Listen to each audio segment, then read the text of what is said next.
How you know? I looked. I feel like I'm covered up. I feel like you halfway in the picture. I'll scoot over, guys. You're not. Alright, well, what's going on? Hey guys, how y'all doing today? Young Activist here, back with another video. And today I'm with my father.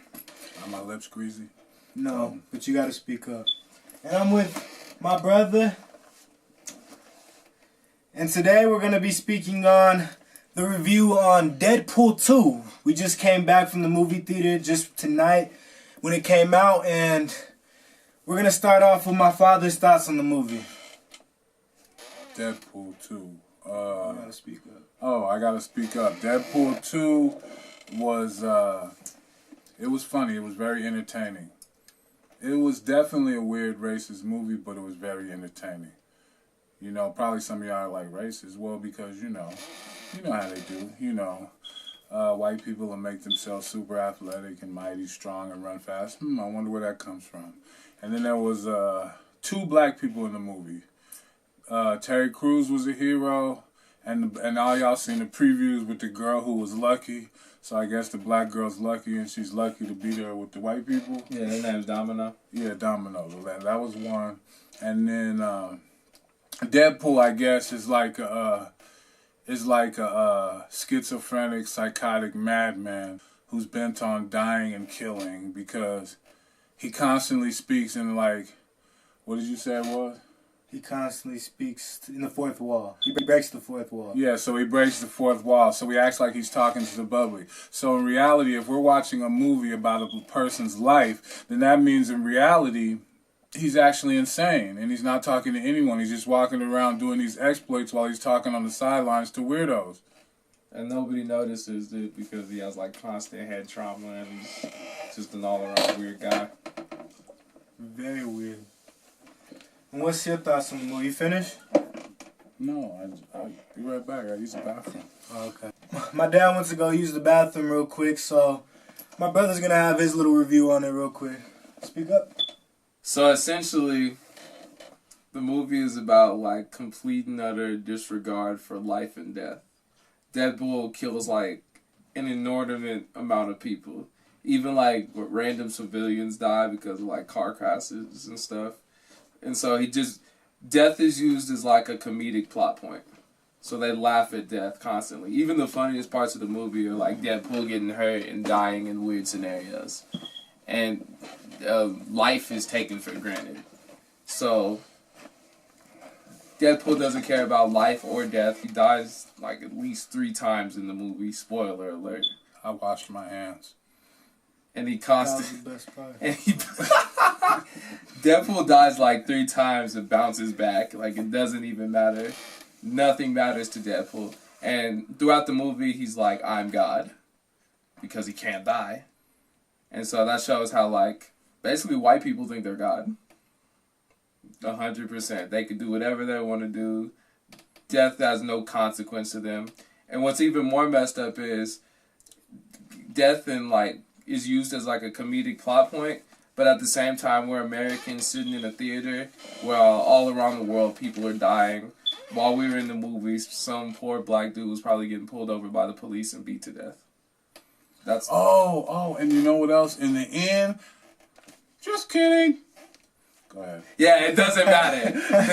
It's basically like, whose line is it anyway? All the deaths are made up and nothing really matters. No, we're not going to spoil the plot or whatever, but I mean, it's plot? There's no plot. There's no plot? It's just a bunch of jokes and bullet holes. Yeah, a lot of one-liners. Deadpool could definitely win in Trivia Pursuit.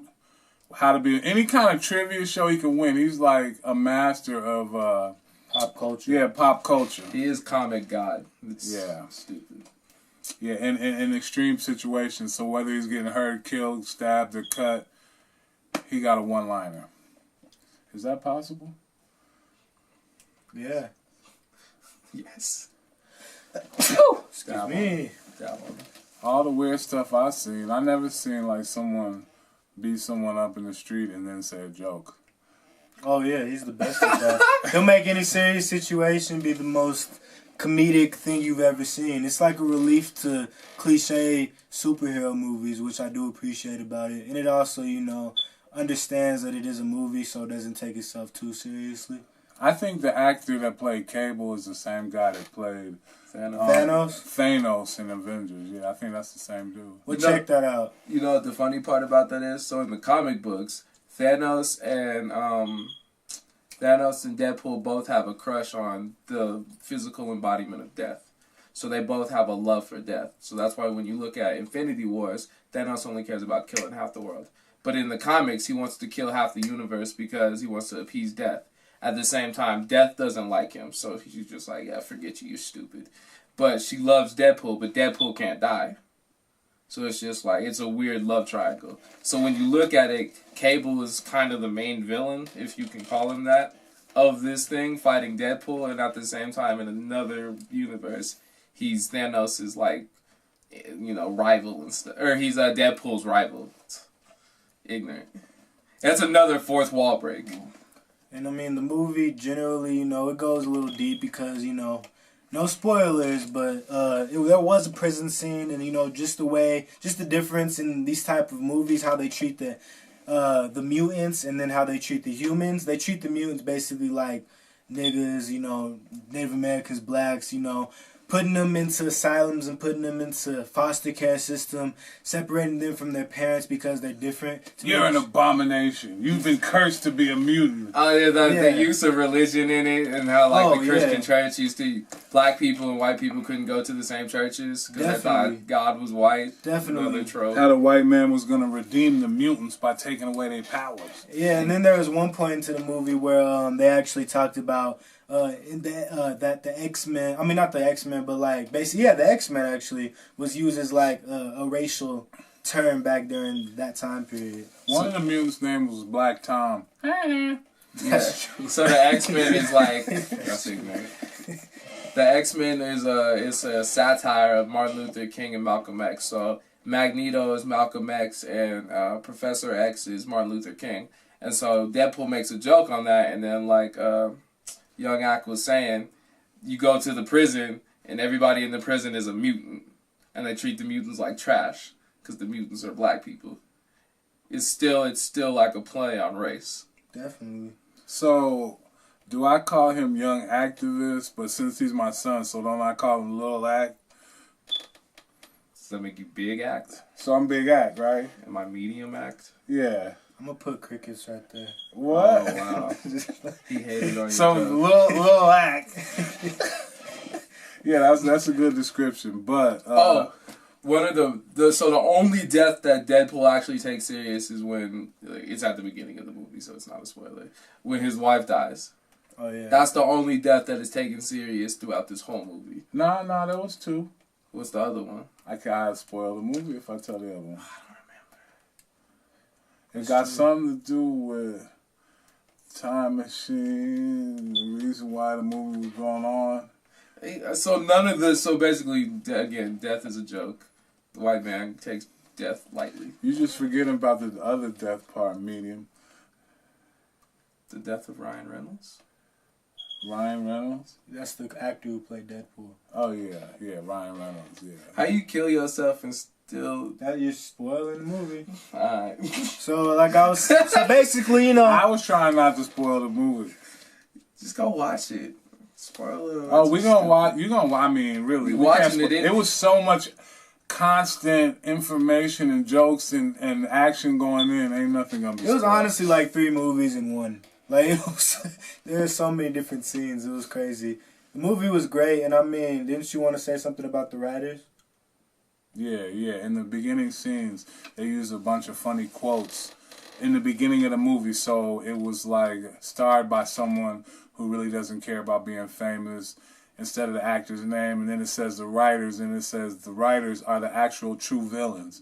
So in reality, that's the truth, because all the propaganda and how the movies are used and television is used to take away the confidence and self-esteem of all the younger generation, especially the blacks and Hispanics, and promote Caucasians, you know what I'm saying? So the writers are actually the villains. So it's like a comic, it's like a joke inside of a joke of a movie, I guess.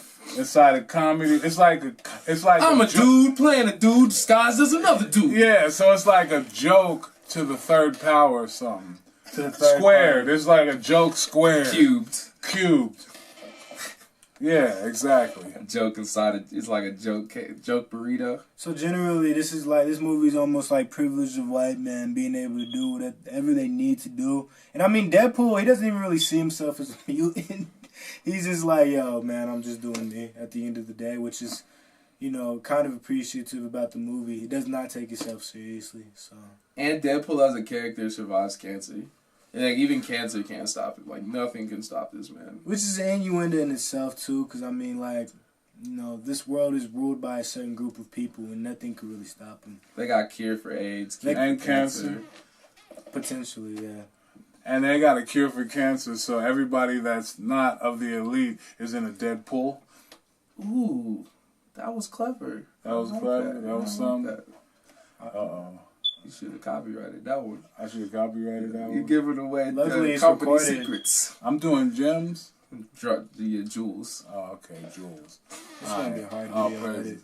It's gonna We be said all hard to edit. praises. Oh, I did. Man, it don't matter. But anyways, hey. Anything else y'all need to say?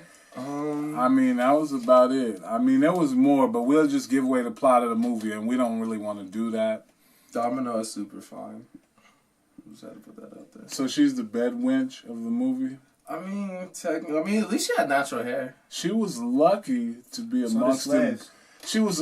She was lucky to be amongst those fine Caucasian people, She was heroes, lucky, to have all those fine white folk around her to help her to help her be a hero. to utilize her skills. Oh, And then what I didn't appreciate about the movie is out of all those mutants, they saved one. It's kind of like the system today. You know, they always want to be able to save one black kid out the hood and leave the rest to perish. Oh yeah, all the other. Well, no, because some of the prisoners they escape, I guess. How? We didn't see that. Yeah, you did. Because I'm giving away trade secrets. we can't give away the movie, Some of them. but it was weird.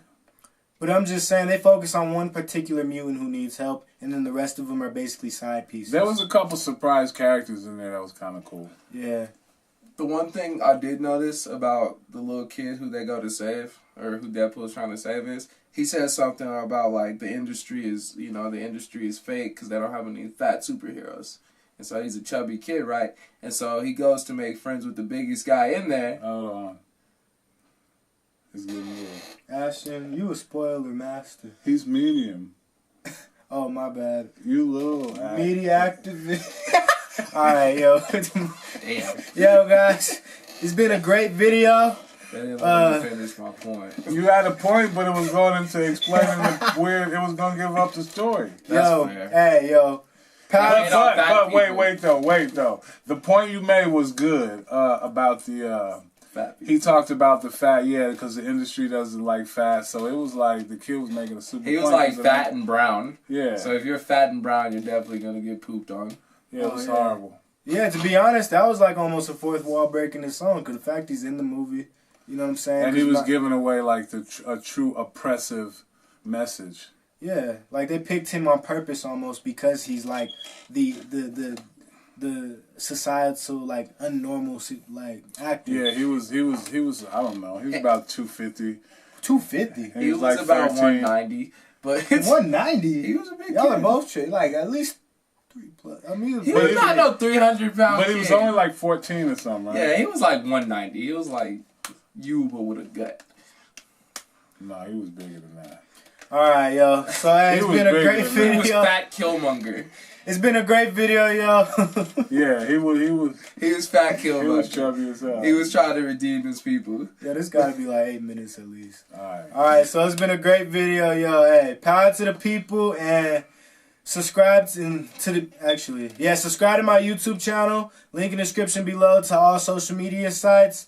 And hey, talk to you later and goodbye. Like, share, and subscribe. Like, share, and subscribe.